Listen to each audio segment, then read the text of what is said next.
जब घर पर स्प्रिंग रोल बनाना इतना आसान है तो फिर बाजार का स्प्रिंग रोल क्यों खाए। और ऊपर से आज हम इस वीडियो में ये भी जानेंगे कि आप स्प्रिंग रोल की शीट को घर पर कैसे बना सकते हो। तो इस स्प्रिंग रोल शीट को बनाने के लिए हमें लेना है 1 कप मैदा यानी कि ऑल पर्पस फ्लावर। इसी के साथ हम इसमें ऐड करेंगे आधा cup corn starch. Corn starch डालने से जो स्प्रिंग रोल की शीट्स है ये काफ़ी क्रिस्पी बनती है। अब मैं इसमें ऐड कर रहा हूँ 1 छोटी चम्मच नमक और फिर इन सभी को हम एक बार अच्छे से मिक्स करेंगे। फिर हमें इसमें पानी ऐड करना है और इसका बैटर रेडी करना है। और जो बैटर है ये बिल्कुल पानी की तरह पतला होना चाहिए, लेकिन इसमें एक साथ सारा का सारा पानी ऐड ना करें वरना इसमें लम्स यानी कि गुठलियाँ पड़ सकती है। चलिए, जैसे कि आप देख सकते हो कि ये जो स्प्रिंग रोल शीट बनाने का बैटर है ये रेडी हो चुका है और ये बिल्कुल पानी की तरह पतला होना चाहिए। चलिए, बैटर तो रेडी हो चुका है। तो अब आपको इस प्रकार का एक पैन लेना है और इस पैन को पहले हम तेल से ग्रीस करेंगे। तो बिल्कुल थोड़ा सा तेल आपको इस पर डालना है और फिर एक टिश्यू पेपर की सहायता से इस तेल को हम अच्छे से पोंछ लेंगे। ऐसा हम इसलिए कर रहे हैं ताकि जब एक बार स्प्रिंग रोल शीट्स बनकर रेडी हो जाए तो हम उसको इस पैन में से आसानी से निकाल सके। फिर इस पैन को आपको थोड़ा सा गर्म होने देना है। अब आपको क्या करना है कि इस पैन को आपको थोड़ा सा तिरछा यानी कि इस प्रकार से टिल्टेड रखना है और फिर हम इसमें थोड़ा सा बैटर ऐड करेंगे और फिर इस पैन को हमें इस प्रकार से घुमाकर इस बैटर को हर तरफ इवनली स्प्रेड करना है। इसको 1-2 बार घुमाने के बाद इसमें जो भी एक्सेस बैटर है उसको आपको वापस बाउल में निकाल लेना है। इस बैटर को आपको इस पैन में बहुत ज़्यादा देर तक नहीं घुमाते रहना है वरना फिर आपकी जो स्प्रिंग रोल की शीट्स है वो काफ़ी मोटी बनेगी और फिर उसको खाने में आपको उतना मज़ा नहीं आएगा। अब ये जो शीट है इसको आपको मीडियम फ्लेम पर तकरीबन 1 मिनट के लिए पकाना है। इससे ज़्यादा इसको मत पकाइएगा वरना इसका जो कलर है वो धीरे धीरे चेंज होने लगेगा। अब ये जो पैन का साइड का हिस्सा है यानी कि जहाँ से हमने एक्स्ट्रा बैटर को बाहर निकाला था वो वाली साइड थोड़ी सी मोटी होती है, तो इसलिए ये जो एक्स्ट्रा पार्ट है उसको हम निकाल लेंगे। तकरीबन 1 मिनट हो चुकी है और जैसे कि आप देख सकते हो कि ये जो शीट है इसने इस पैन के किनारों को अपने आप ही छोड़ना शुरू कर दिया है। तो अब आपको एकदम ही सावधानी से इस शीट को उठाना है। ये जो शीट है ये इस वक्त काफ़ी गर्म होती है, तो जब आप इसको पकड़ने जाओगे तो हो सकता है कि आपको उंगलियों में थोड़े से चटके लगे। तो इसलिए आपको इस शीट को एकदम ही सावधानी से निकालना है। और फिर आपको एक प्लेट लेनी है और इस प्लेट के ऊपर आप पहले से ही थोड़ा सा मैदा या फिर कॉर्न स्टार्च छिड़क कर रखिए। ऐसा करने से ये जो स्प्रिंग रोल की शीट है ये इसमें चिपकेगी नहीं। और अब जो स्प्रिंग रोल की शीट थी उसको आपको इस प्लेट में उल्टा करके रखना है, यानी कि जो साइड तवे की नीचे की तरफ थी वो साइड अब ऊपर खुले में होनी चाहिए ताकि पंखे की हवा की वजह से वो जो शीट है वो ऊपर से अच्छे से सूख जाए। और इस शीट के ऊपर भी हम वापस थोड़ा सा मैदा या फिर कॉर्न स्टार्च छिड़केंगे ताकि जो दूसरी शीट हम इसके ऊपर रखे वो इसके साथ चिपक ना जाए। अब दूसरी शीट बनाने से पहले ये जो पैन है इसमें थोड़ा सा एक्स्ट्रा पार्ट बचा हुआ होगा इस शीट का, तो उसको आपको निकाल लेना है। ये हमें किसी काम का नहीं है। तो ठीक इसी प्रकार से आपको बाकी सारी शीट्स को भी रेडी करना है। शुरू शुरू में आपको 1-2 शीट्स को बनाने में थोड़ी सी दिक्कत आ सकती है, लेकिन जैसे जैसे आप इसको बनाते जाओगे वैसे वैसे ही आपके लिए बहुत ही ईजी होता जाएगा और आपकी जो स्प्रिंग रोल की शीट है वो आसानी से बनकर रेडी हो जाएगी।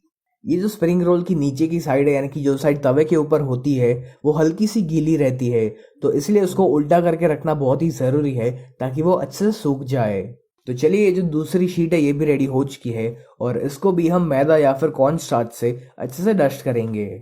इसी तरह से मैंने ये और 5 से 6 शीट्स रेडी कर ली है और जैसे कि आप देख सकते हो कि हर एक शीट एकदम ही परफेक्ट बनकर निकली है। तो अब इनको हम पूरी तरीके से ठंडा होने देंगे और तब तक हम स्टफिंग रेडी करेंगे। तो स्टफिंग को बनाने के लिए आपको एक कढ़ाई या फिर एक वॉक या फिर एक पैन में 2 से 3 बड़ी चम्मच तेल डालना है और इस तेल को हम अच्छे से गर्म होने देंगे। तेल जब गर्म हो जाए तब आपको इसमें ऐड करना है 1 बड़ी चम्मच अदरक, लहसुन और हरे मिर्च का पेस्ट। आप चाहो तो इस पेस्ट के बजाय इन सभी को एकदम ही बारीक बारीक चॉप करके भी इस्तेमाल कर सकते हो। अब इस पेस्ट को हमें हाई फ्लेम पर तकरीबन 1 मिनट के लिए भूनना है ताकि इसका जो कच्चापन है वो चला जाए। जब अदरक, लहसुन और हरे मिर्च की पेस्ट अच्छे से सौते हो जाए तब हमें इसमें कुछ कटी हुई सब्जी ऐड करनी है। तो मैंने इस्तेमाल किया है 1 कैप्सिकम यानी कि शिमला मिर्च, थोड़ा सा पत्ता गोभी यानी कि कैबेज और थोड़ा सा कैरेट। आप चाहो तो इसमें थोड़ा सा प्याज का भी इस्तेमाल कर सकते हो। तो इन सभी वेजिटेबल्स को हम इसमें ऐड करेंगे और इनको हमें हाई फ्लेम पर तकरीबन 2 मिनट के लिए पकाना है। इनको हम बहुत ज़्यादा देर तक नहीं पकाएंगे, वरना फिर ये एकदम ही सॉफ्ट हो जाएंगे और फिर इसे खाने में उतना मज़ा नहीं आएगा। हमें इन सब्जियों को थोड़ा सा कच्चा ही रखना है ताकि ये खाने में थोड़ा सा क्रंची लग सके। इसी के साथ मैं इसमें ऐड कर रहा हूँ 1 छोटी चम्मच नमक, ताकि ये जो सब्जियां है ये फटाफट से कुक हो जाए। लेकिन ध्यान रहे कि आपको इसमें बहुत सारा नमक नहीं डालना है, क्योंकि इसके बाद हम इसमें कुछ सॉस ऐड करने वाले हैं और उनमें भी थोड़ा सा नमक रहता है। फिर इसमें जाएगा 1/4 छोटी चम्मच काले मिर्च पाउडर यानी कि ब्लैक पेपर पाउडर, और फिर हम इन दोनों को इसमें एक बार अच्छे से मिक्स करेंगे। अब मैं इसमें ऐड कर रहा हूँ 3 से 4 बूंद सोया सॉस की, और फिर इसमें जाएगा 1 छोटी चम्मच रेड चिली सॉस। कुछ लोग स्प्रिंग रोल्स की स्टफिंग में इन सॉसेस का इस्तेमाल नहीं करते, तो अगर आप इनको नहीं डालोगे तो भी चलेगा। क्या होता है कि सॉस डालने से ये जो स्टफिंग है ये हल्का सा गीला हो जाता है और फिर जो स्प्रिंग रोल की शीट है वो हल्की सी फटने लगती है, तो इसलिए स्टफिंग में सॉस का इस्तेमाल करना एकदम ही ऑप्शनल है। तो ये जो हमारा स्प्रिंग रोल का स्टफिंग है ये ऑलमोस्ट रेडी हो चुका है। तो सबसे आखिर में हम इसमें ऐड करेंगे थोड़ा सा स्प्रिंग ओनियंस। इन स्प्रिंग ओनियंस का बहुत ही बढ़िया सा फ्लेवर आता है, तो आप भी इनको ज़रूर इस्तेमाल करिएगा। तो लीजिए, हमारा ये जो स्टफिंग है ये रेडी हो चुका है। तो अब इस स्टफिंग को हम साइड पर ठंडा होने देंगे और तब तक हमें मैदा की एक पेस्ट रेडी करनी है। तो मैंने एक बोल में लिया हुआ है 2 बड़ी चम्मच मैदा यानी कि ऑल पर्पस फ्लावर, और फिर हम इसमें बिल्कुल थोड़ा थोड़ा पानी ऐड करते जाएंगे और इसकी हमें एक पेस्ट रेडी करनी है। इस पेस्ट को हम इसलिए बना रहे हैं ताकि हम स्प्रिंग रोल की शीट को आसानी से चिपका सके। चलिए, सारी चीज़ें बनकर रेडी हो चुकी है। तो अब हम ये देखेंगे कि स्प्रिंग रोल को बनाना कैसे है। तो मैंने यहाँ पर ये स्प्रिंग रोल की शीट रखी हुई है। तो अब इसकी किसी भी एक तरफ पर आपको स्टफिंग को डालना है। तो मैंने 1 बड़ी चम्मच जितना स्टफिंग का इस्तेमाल किया हुआ है। आप बहुत ज़्यादा भी स्टफिंग फिल ना करें इसमें, वरना आपको उसको फोल्ड करने में थोड़ी सी दिक्कत आ सकती है। अब जो मैदा की पेस्ट हमने बनाई हुई थी, उस पेस्ट को हमें इस स्प्रिंग रोल की शीट की तीनों तरफ पर लगाना है। इस मैदा की पेस्ट को आप अच्छे से हर तरफ लगाइएगा ताकि ये जो स्प्रिंग रोल की शीट है ये अच्छे से बंद हो जाए और फिर तेल में जाने के बाद खुले नहीं। अब इसकी जो साइड्स है इसको हम बीच की तरफ लेकर आएंगे और फिर जिस साइड पर हमने स्टफिंग लगाया हुआ था उस साइड को हमें इस प्रकार से फोल्ड करते जाना है। अब सबसे आखिर में हम यहाँ पर भी थोड़ा सा मैदा का पेस्ट लगाएंगे ताकि जो स्प्रिंग रोल की शीट है ये अच्छे से सील हो जाए। तो जैसे कि आप देख सकते हो कि ये जो स्प्रिंग रोल है ये रेडी हो चुका है, और ठीक इसी प्रकार से आपको बाकी सारे स्प्रिंग रोल्स को भी बनाकर रेडी करना है। अगर आपकी शीट में कहीं पर भी छेद हो या इसको फोल्ड करते समय पर वो कहीं से फट जाती है, तो फिर जो मैदा की हमने पेस्ट बनाई हुई थी उस पेस्ट को आप इस शीट पर लगा लीजिए ताकि वो जो छेद है वो भर जाए।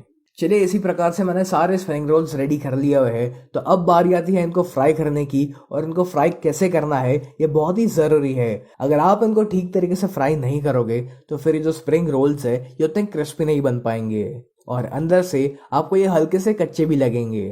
तो जो सबसे ज़रूरी चीज़ है वो ये है कि आपका जो तेल का तापमान है वो मीडियम गर्म होना चाहिए। जैसे कि आपने देखा कि जब मैं इसमें स्प्रिंग रोल डाल रहा हूँ तो तेल में काफ़ी धीरे धीरे से बबल्स आना शुरू हो रहे हैं, यानी कि जो तेल है वो मीडियम गर्म है। अगर आपका तेल बहुत ही ज़्यादा गर्म होगा तो फिर जो स्प्रिंग रोल्स है ये बहुत ही फटाफट से ब्राउन हो जाएंगे, लेकिन उतने क्रिस्पी नहीं बनेंगे और अंदर से भी आपको जो मैदा और कॉर्नस्टार्च है वो हल्का सा कच्चा लगेगा। तो इसीलिए जो तेल है वो उतना गर्म नहीं होना चाहिए। अब आपको इन स्प्रिंग रोल्स को मीडियम फ्लेम पर ही फ्राई करना है जब तक ये गोल्डन ब्राउन और एकदम ही क्रिस्पी नहीं हो जाते, और इनको अच्छे से फ्राई होने में तकरीबन 5 से 6 मिनट लग सकती है। एक साथ इसमें बहुत सारे स्प्रिंग रोल्स ना ऐड करें वरना ये फट सकते हैं, तो इसीलिए एक समय पर सिर्फ 3 या 4 स्प्रिंग रोल को ही फ्राई करें।